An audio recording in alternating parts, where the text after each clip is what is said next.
Tata నెక్సాన్లో travel చేశాను అనమాట. ఇంచుమించు ఒక 550 to 600 కిలోమీటర్స్ వరకు. అయితే నాకు డ్రైవింగ్ అంతా బాగానే ఉంది. కాకపోతే నాకు కొంచెం చిన్న మైనస్ అనిపించింది ఏంటంటే ఈ వెహికల్కి బ్లాక్ స్పాట్ డిస్టెన్స్ చాలా ఎక్కువగా ఉందన్నమాట.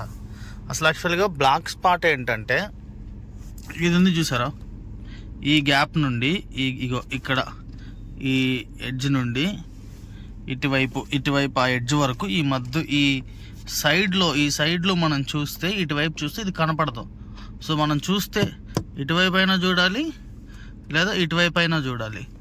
సో ఇది అన్ని వెహికల్స్ లాగే ఈ మిర్రర్ రొటేటర్ తీసుకొచ్చి ఇక ఈ ప్లేస్లో ఇచ్చున్నా ఇక్కడ కొంచెం మనకి అదే బ్లాక్ స్పాట్ స్పేస్ అనేది తగ్గేది. ఎందుకంటే ఇక్కడ మిర్రర్ కూడా మనకి చూడటానికి కొంచెం నాకు ఎందుకు అన్కంఫర్ట్ అనిపించింది. అంటే నేనేం టాటా నెక్సాన్ని రాంగ్ అని చెప్పట్లేదు. ఇక చూడండి ఇటు సైడ్ కూడా బ్లాక్ స్పాట్ గ్యాప్ అనేది చాలా ఎక్కువగా ఉంది.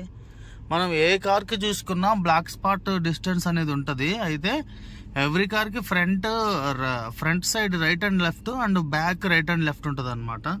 ఎందుకు ఈ బ్లాక్ స్పాట్ డిస్టెన్స్ ఎక్కువ అనిపించింది ఎందుకంటే ఈ డిస్టెన్స్ మధ్యలో వచ్చే వెహికల్ అయినా లేదా ఆగున్న వెహికల్ అయినా మనకు కనపడదు. సో మనకు కనపడాలంటే ఇలా ఇటు వంగైనా చూడాలి లేదా ఇటువైపు ఇట్లా ముందుకు వచ్చైనా చూడాలన్నమాట. సో నాకు అంత మంచిగా అనిపించింది. డాష్ బోర్డ్ మంచిగా అనిపించింది. ఇంకొకటి చిన్న మైనస్ ఏంటంటే ఇక్కడ మనం క్లచ్ అప్లై చేస్తాం కదా, క్లచ్ అప్లై చేసి తీసిన తర్వాత యాక్చువల్గా నాకు టీయూవీ ఉందన్నమాట. ఆ టీయూవీకి మనం క్లచ్ మంచి కాల్ తీసి పక్కనే రెస్ట్ ఇట్లా ఇంకొక ఫుట్లో ఉంటుంది ఇక్కడ పెట్టుకోవచ్చు. సో దీనికైతే అది లేదు. ఎక్సిలేటర్ బ్రేక్ ఓకే, ఈ క్లచ్ మనం వదిలేసిన తర్వాత ఇలా పెట్టుకోవచ్చు అనమాట. మనం పూర్తిగా తీసి కింద అయినా పెట్టుకోవాలి లెగ్, లేదా ఇలా అయినా పెట్టుకోవాలి. సో రిమైనింగ్ అంతా బాగానే ఉంది. ఇగో డిక్కీ ఓపెనర్ ఇక్కడ ఉంది. మైలేజ్ పెట్రోల్ వెహికల్ అయితే అంత బెటర్ అయితే లేదు. మైలేజ్ పెట్రోల్ వెహికల్ ఏసీ మీద అయితే రావట్లేదు. మా వాళ్ళు తెలిసిన వాళ్ళు డీజిల్ వెహికల్ అయితే బాగానే వస్తుందని చెప్పారు. టోటల్గా వెహికల్ అయితే న్యూ వెహికల్ అనమాట. అంతా బాగానే ఉంది.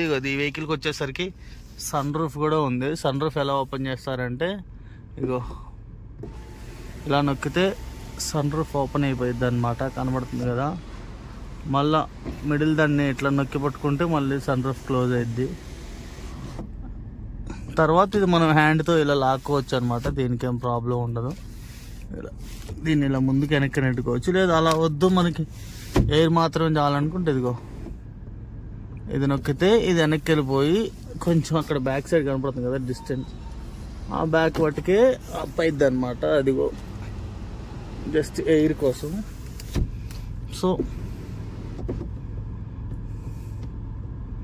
సో ఇది ఈ నెక్సాన్ గురించి.